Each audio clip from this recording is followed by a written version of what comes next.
오늘의 정치권 소식 정치평론가 김재원 전 의원과 함께 살펴보겠습니다. 안녕하십니까? 안녕하세요. 지난 주말에 이 국회 상임위에서 처리된 이 정치자금법 개정안 예상했던 것보다도 훨씬 더 이 비판 여론이 거세요. 예. 사실 저 입장에서도 처음에 정치자금법 제 31조 2항이죠. 이 단체의 자금으로 후원을 금지하는 이런 내용의 정치자금법을 정치인들이 달려들어서 자신들에게 유리한 방법으로 개정하는 것에 대해서 국회가 정말 집단적으로 지성이 마비되어 가는구나 이런 생각을 했었는데, 그럼에도 불구하고 이렇게 국민들의 반발이 거셀 줄은 사실 생각을 못했습니다. 예. 어떤 법조인은 시대의 양심이 저물어 간다. 또 예. 이제 나라가 망할 것 같다. 뭐 이런 식의 인터넷 언론에서도 많이 지적이 되곤 했었는데요. 아마 개정이 쉽지 않을 것 같습니다. 어떤 분은 이걸 디도스 공격과 관련해서 이제 분산해가지고 정치 자금을 줄 수 있도록 합법화의 길을 열었다 이런 이제 표현도 쓰시던데. 예, 쪼개기 합법화다. 예. 그럼 이렇게 되면은 지금 각 이익단체들이 어마어마하게 많지 않습니까? 그 이익단체들이 모두 국회의원들을 상대로 이렇게 쪼개기를 해가지고 로비를 통해서 정치자금을 주면서 이 자신들에게 유리한 법안을 만들 수 있게 되는 겁니까? 이 법이 통과되면? 법이 통과되면 그렇게 될 수가 있죠. 그뿐만 아니라 사실은 더 나쁜 것은 그렇게 10만 원씩 후원을 하면 세금으로 그 10만 원을 다 보존해 주는 것이기 때문에 결국에는 한 푼도 들이지 않고 자기들 돈은 들이지 않고 국민의 세금으로 자신들의 이해관계에 합당한 법률을 제정할 수 있고 또 국회는 또 국민들의 세금을 모아서 국회의원 개개인들이 정치자금을 모아가는 아주 부도덕의 극치라고 할 수 있습니다. 예, 그렇군요. 이속을 챙기는 데는 급행선이고 민생을 챙겨준 데는 완행선이다 이런 비판들이 있는데, 그에 반해서 이 계류되어 있는 민생법안은 그렇게 많다면서요. 3천여 건이 넘는 법안이 지금 그냥 있는데요. 이번에 여야 합의로 이 정치자금법을 개정안을 행정안전위원회에서 통과시키는 데 걸린 시간은 10분에 불과했습니다. 조자룡의 칼솜씨에 방불 하는 아주 정광석화 같은 그런 솜씨였는데요. 이것이 국민들로 하여금 더더욱이 비난의 어떤 목소리를 높이게 했다, 그렇게 생각이 듭니다. 예, 근데 한 가지 더 문제가 있는 것 같은데요. 공직선거법상 당선 무효 규정 완화까지 추진하고 있다면서 곧 선거가 있지 않습니까? 이제 선거에 들어가면 사실 후보자뿐만 아니라 후보자의 직계 좀비속, 그러니까 어머니, 아버지 또는 아들, 딸 또는 부인, 이런 직계 좀비속과 부인까지도 사실은 부인이나 또는 남편이죠. 만약 선거 범죄에 연루가 돼서 300만 원 이상 벌금형을 선고받으면 본인이 직접 당선 무효가 되는 그런 연좌제법에 걸리게 되어 있습니다. 그런데 이것조차 모두 해제하려는 그러한 법안을 지금 여야 의원 54명이 발의를 해놓았는데요. 이것도 역시 지금 국민들의 어떤 분노라든가 국민들의 의견을 전혀 모르는 집단 이성의 마비가 아닌가, 그렇게 생각합니다. 지금 예정대로라면 이제 이번 주 후반쯤에 이제 본회의에서 이 법에 이제 처리가 될 텐데, 청와대로서도 고민이 좀 깊은 것 같아요. 이거 거부권을 행사해야 될지 아니면 받아줘야 될지. 저는 청와대까지 가지 않으리라고 생각합니다. 그래서 거부권까지는 크게 가지는 못할 것으로 보여지는데요. 사실 이 법안에 대해서 이명박 대통령이 지난해 광복절 기념식에서 말한 이 공정사회 논란, 이 공정사회라는 화두를 정면으로 거부하는 이 국회의 어떤 행위였는데요. 여야가 당장에 3월 임시국회에 통과시키기로 전부 여야 원내대표가 모두 이야기를 해왔지만 여론의 아주 따가운 질책을 받고 오늘 급거 물러서는 모습을 보이고 있습니다. 그래서 이 법안은 통과되기가 어렵지 않나, 그렇게 생각합니다. 자, 이 4.27 재보선 얘기를 좀 해봐야겠습니다. 김태호 전 경남지사가 복귀했습니다. 돌아왔습니다. 일이 미치도록 하고 싶다, 이런 얘기를 했는데, 글쎄요, 출마를 공식 선언한 건가요? 출마를 공식 선언했다고 할 수는 없겠지만 출마를 하기 위해서 들어온 것으로 보여집니다. 아마 본인으로서는 지난해 가을이죠. 총리 인사청문회를 통해서 낙마한 것에 대한 어떤 정치적인 보상 또는 정치적 재기를 이번 김해을 보궐선거에서 찾으려고 하는 그런 생각이 있는 것 같고, 여당은 여당 나름대로 여기에 상당히 지금 여당 입장에서는 좀 어려운 선거구인데 여기에 그래도 지명도가 아주 높은 김태호 전 지사를 내세움으로써 김해을 보궐선거에서 승리하고자 하는 그런 여러 가지 복합적인 요인이 함께 작용한다고 보여집니다.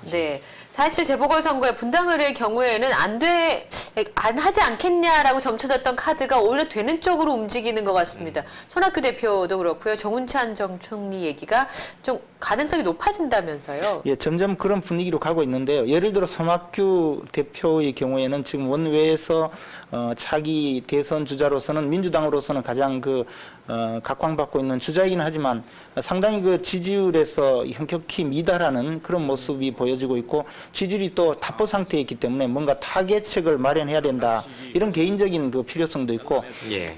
민주당 입장에서는 분당을의 경우에는 거의 지금까지 이겨본 적이 없는 그런 선거구이기 때문에 손학규 대표가 만약에 분당을에서 출마를 해서 크게 일합을 겨루어서 승리를 한다면 아주 그 차기 총선과 대선에서 승기를 잡을 수 있는 그런 지역이기도 합니다. 손학규 대표의 경우에도 최근까지는 전혀 그 가능성이 없다 이렇게 이야기하다가 조금씩 생각이 달라지는 것이 밖으로 나오고 있습니다. 네. 한편 그 정운찬 전 총리의 경우에도 마찬가지로 보궐선거에 출마를 하고 당선되어서 다시 당대표를 거쳐서 대선 주자로 발돋움하겠다는 본인의 정치적인 어떤 생각이 굳어진 상태에 있기 때문에 자신이 출마는 하고 싶은데 다만 한나라당 지도부 내에서 특히 홍준표 최고위원 같은 분이 절대로 안 된다라고 이렇게 반대를 하고 있기 때문에 대통령이 직접 출마해달라고 요청을 하면 나가겠다라는 뜻을 아마 보이고 있는 것으로 알려지고 있습니다. 그렇다면 이 두 분이 나가는 어떤 빅매치가 성사되지 않을까 그렇게 생각합니다. 예.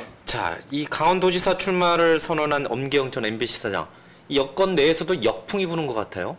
당초에는 이제 그 엄기영 전 MBC 사장의 경우에는 사실 MBC 간판 앵커로서 국민에게 너무나 잘 알려져 있는 분이고 또 상당히 진보적인 성향 내지 개혁적인 성향으로 알려져 있었는데 이번에 한나라당에 입당을 하면서 사실은 조금 그 본인의 어떤 색깔이 퇴색된 면 특히 한나라당 내에서도 저분이 과연 우리 한나라당 정체성이 맞느냐라는 그 이야기가 어제 아마 전역 의원의 경우에도 저런 어설픈 용병으로는 선거에 이길 수도 없다.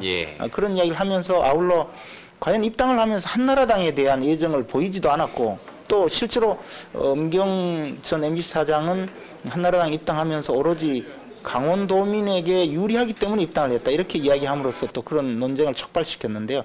이러한 것이 한나라당 내에서도 상당히 좀 악재로 작용하는 것이 아닌가 그런 생각이 들었고 보수적인 인물이죠. 조갑재 전 월간조선 사장은 미친 것은 미국서가 아니라 한나라당이다. 이런 식의 독서를 쏟아내면서 엄경 전 MBC 사장이 그 PD수첩 사태에서 즉 광우병을 보도한 PD수첩 문제에서 책임 있는 사람이 한나라당에 입당하는 것이 과연 적절하냐 이런 또 비판을 쏟아내고 있고 사실 보수 성향의 언론에서도 엄경 전 사장에 대한 비판의 목소리가 높아지고 있습니다. 이러한 것은 선거 전에 이렇게 후보자에게 낙인 찍기가 성공하고 이 선거에 나오는 후보자에게 변절자다 이런 낙인이 지금 찍혀 있는 상황이라면 선거에 이기기가 굉장히 어려워지는 그런 현실적인 상황에 몰릴 가능성도 큽니다. 네, 정치인들에 대해서 별로 좋은 인식이 많지 않잖아요. 물론 정치를 하셨었지만 그런데다가 이제 그게 플러스 알파가 되면 더 좀 어렵지 않나 걱정이 정치권에 발 들여놓는 순간에 이미 낙인이 찍혀버리면 앞으로 많은 낙인이 찍힐 텐데 헤어날 길이 없고 선거판에 다니면서 나는 변절자가 아닙니다라고 해명하기가 급급하기 때문에 결국은 선거 결과가 나빠지게 되죠. 이광재 도지사에 향한 구애가 민주당의 그 후보들에 있어서는 더 많다면서요.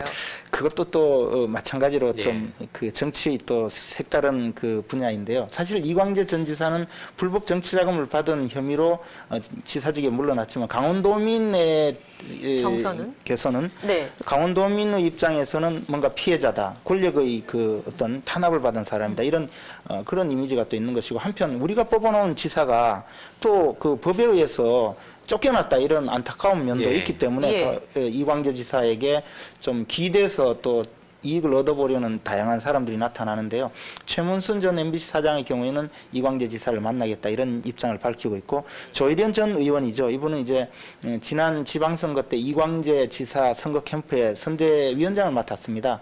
이번에 그 강원지사 출마 선언을 했는데 광재야 울지 마라 형아가 있다 이런 캐치프레이즈로 자기가 직접 이제 이광재 지사의 꺾어진 날개를 달아주겠다 뭐 그런 취지로 선거 캠페인에 나서고 있고 이화영 전 의원도 출마를 선언하면서 자신과 아주 가까운 사람이다. 이광재 전 지사는 자신과 정치를 함께한 사람이다. 이렇게 또 내세우면서 역시 구애 활동을 펼치고 있습니다. 아마 이광재 전 지사는 자신이 그 공정성을 기하기 위해서 어느 캠프에 지지 표명을 하지 않고 다만 경선에 승리하는 후보를 도울 예정이다 이렇게 이야기하고 있습니다. 지금 안상수 한나라당 대표도 이제 박근혜 전 대표에게 이 강원도 쪽에 이제 선거 지원을 요청하지 않았습니까?